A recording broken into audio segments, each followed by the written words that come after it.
Thank you all.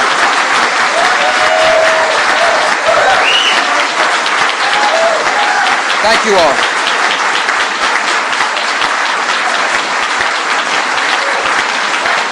Thank you. Thank you very much. Okay. Sit down.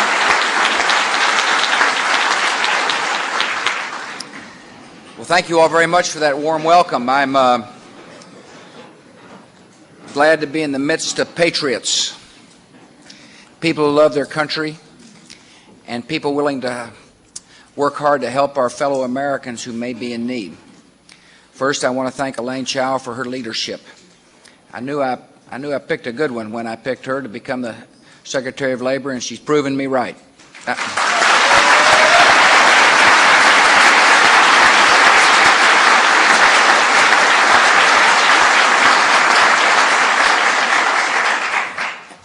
And my old governor buddy's doing a pretty good job, too.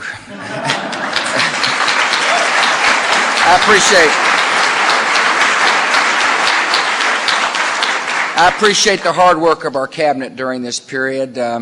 Like the country, we're united. We know we've got a job to do. The evildoers struck, but they may hurt our buildings, and they're obviously affecting some family lives in such a profound and sad way. But they will not touch the soul of America. They cannot dim our spirit.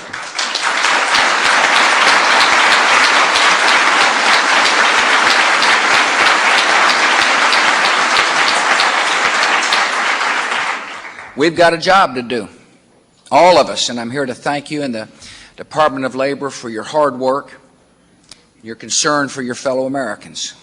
All of us, from the President all the way throughout our government, must be diligent and strong and unwavering, and our determination and our dedication to win the war on terrorism. I've got a job to do, and that's to explain to the American people the truth. And the truth is that we now are facing a new threat for freedom. That on September the 11th, war was declared on the United States, not by a religious group, not by one country versus another, but by people motivated by evil. And I'm going to make it clear to the world what I've made clear to America, that this great country will not let evil stand.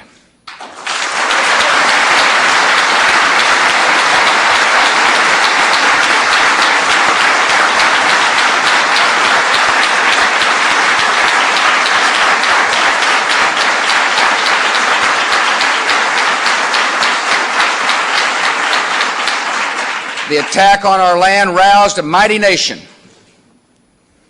We've never been united like we have been as we are today. And we're examining a lot of things. We're examining, as moms and dads, what it means to be a parent. There are many Americans on bended knee from all different religions, praying to an almighty God. We're a nation united in our conviction that we must find those evildoers and bring them to justice. We seek not revenge in America. We seek justice.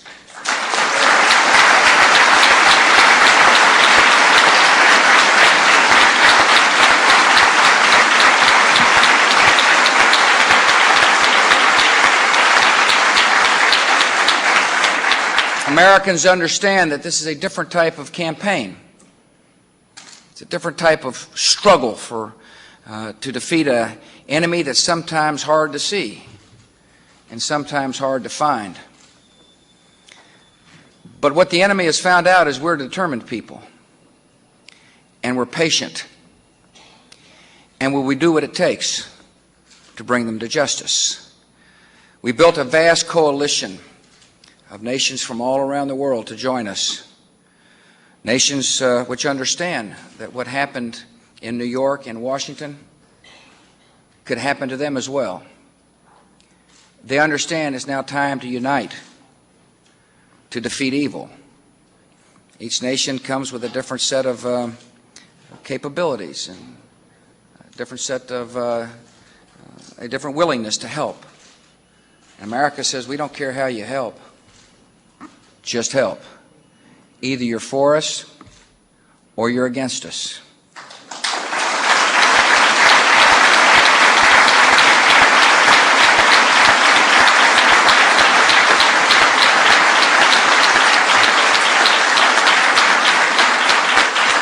And the progress to date has been positive, really positive. We've got nations around the world willing to join us in cutting off the money of the evil ones. Our attitude is, if they can't fund evil deeds, they're not going to be able to affect freedom. And so we're talking to countries and banks and financial institutions and saying either you're with us or against us. Cut off their money. We're applying diplomatic pressure from around the world. I promise you this, I will enforce the doctrine that says that if you house a terrorist, you're just as guilty as the terrorists themselves.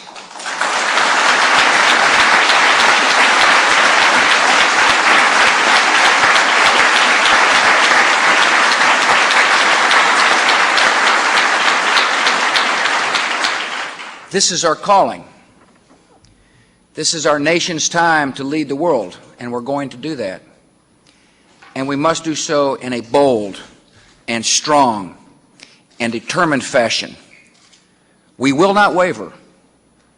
I fully understand, as I said to Congress, there will be times when people feel a sense of normalcy, and I hope that happens sooner rather than later. And that September 11th may be a distant memory to some, but not to me and not to this nation. Now is the time. Now is the time to root out evil so that our children and grandchildren can live with freedom as the beacon all around the world. The evildoers cost America a lot of lives. And for the two here in the Labor Department, I say we will get justice. And we grieve with you, the two good folks who suffer as a result of September the 11th. I can't tell you how many people are praying for you and praying for the victims all across America. People you can't even imagine will never know, are on bended knee. And they've also changed a lot of lives, these evil actions. It's clear as a result of today's new unemployment claims that the attack of September the 11th sent a shockwave throughout our economy. And we need to do something about it. And I'm going to lead the Congress in a way that provides the help and stimulus necessary for there to be economic growth. It is not time to worry about partisan politics here in America. It is time for our government to continue to work together, to say, we hear the cries of those who've been laid off. We worry about the shockwaves throughout our economy. And instead of talking, we're going to do something about it. And we've started. We have started. There are $40 billion of tax rebates that have been dispersed over the last months that should help our economy. The Congress came together and passed $15 billion in emergency help for airlines and $40 billion in supplemental spending that will help New York rebuild herself and will be a part of a means for enhancing our economic growth. But there's more to do. Now is not the time to be timid. It's the time to be wise. It's also the time to act. And that's why yesterday the Secretary of Treasury and I both said that we need to have more stimulus available. We need for there to be more tax cuts.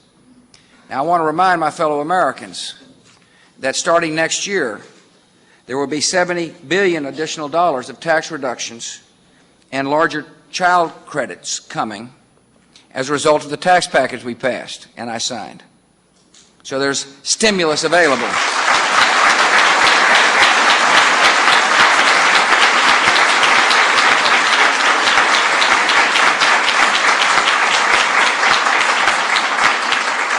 But I look forward to working with Congress in the interim between now and when those tax cuts kick in to do more. I think we must do more. I know we must do more to make sure that our economy gets started.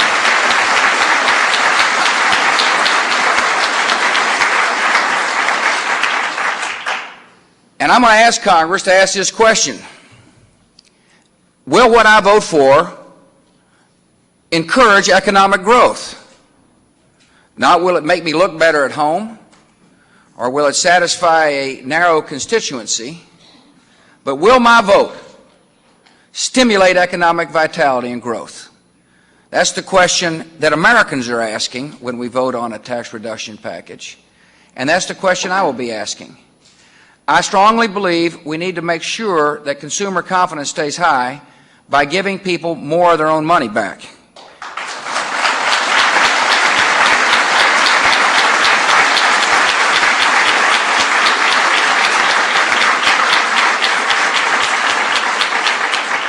We need to counter the shock wave of the evildoer by having individual rate cuts accelerated and by thinking about tax rebates.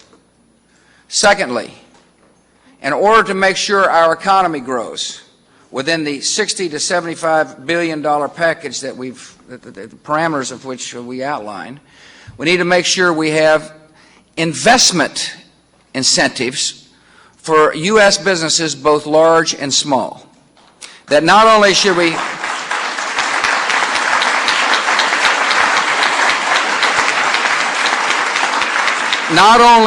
make sure that the individual consumer confidence remains high, but that we've got to understand that by encouraging investment, it will encourage employment.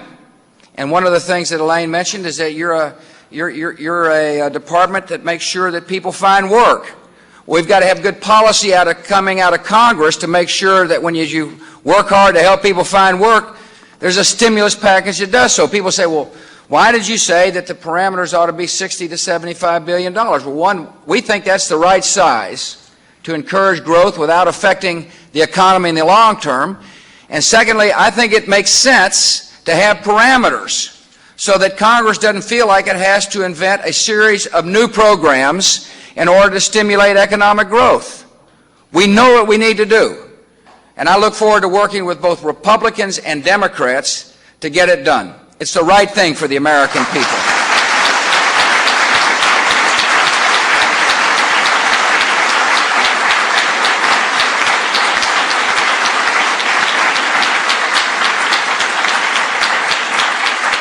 And there is no question that not only should our government act to encourage economic growth, our government ought to act to take care of people whose lives were affected on September the 11th. We need to move, and I've got some ideas of how we ought to move. First, in the post-attack economy, some workers need more help for more time. So I propose extending the unemployment benefits by 13 weeks in states that have been hardest hit by job losses related to the September 11th attack.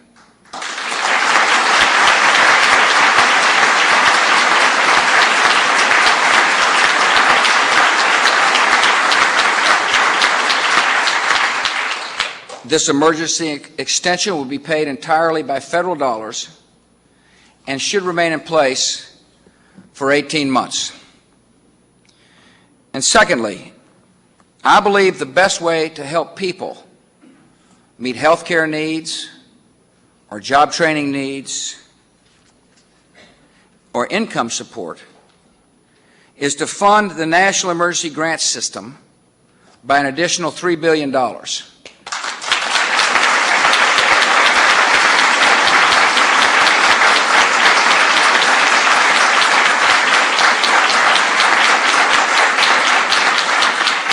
This will be federal money that will go to states so they can distribute monies directly to people whose lives have been affected.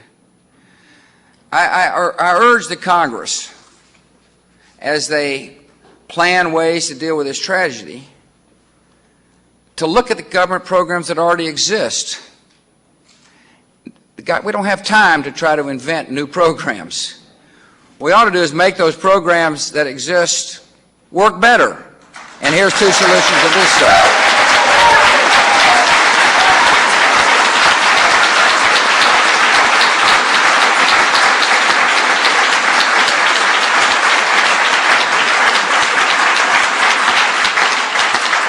And finally, I want to remind governors and folks in the states what Tommy told me earlier today.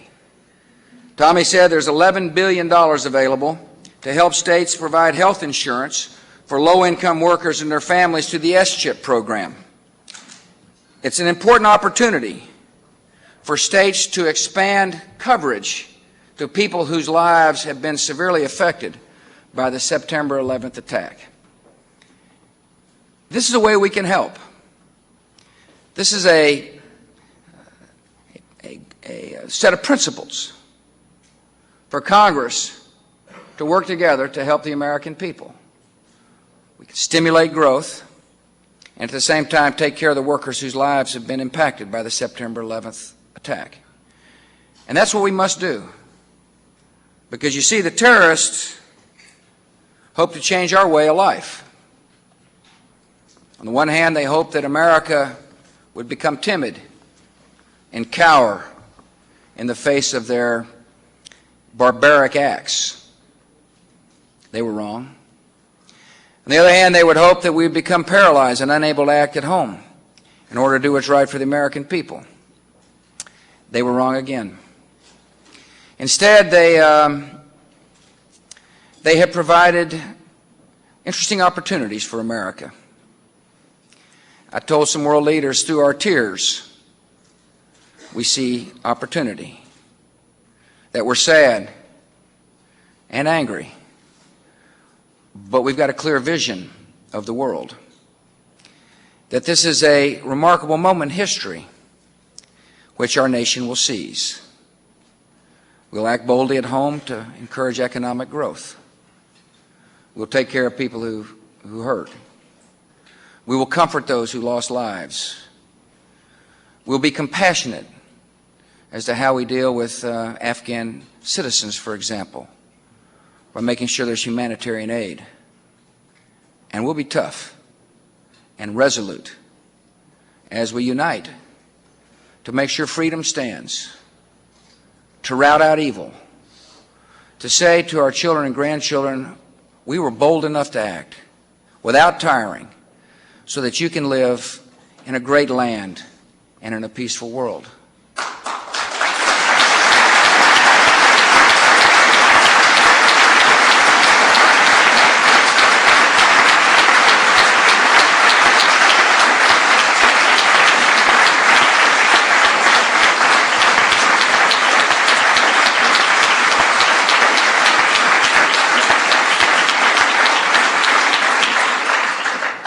And there is no doubt in my mind, not one doubt in my mind, that we will fail. Failure is not a part of our vocabulary. This great nation will lead the world, and we will be successful. Thank you for working for the government. Thank you for caring about our fellow Americans. May God bless you all and your families, and may God bless America.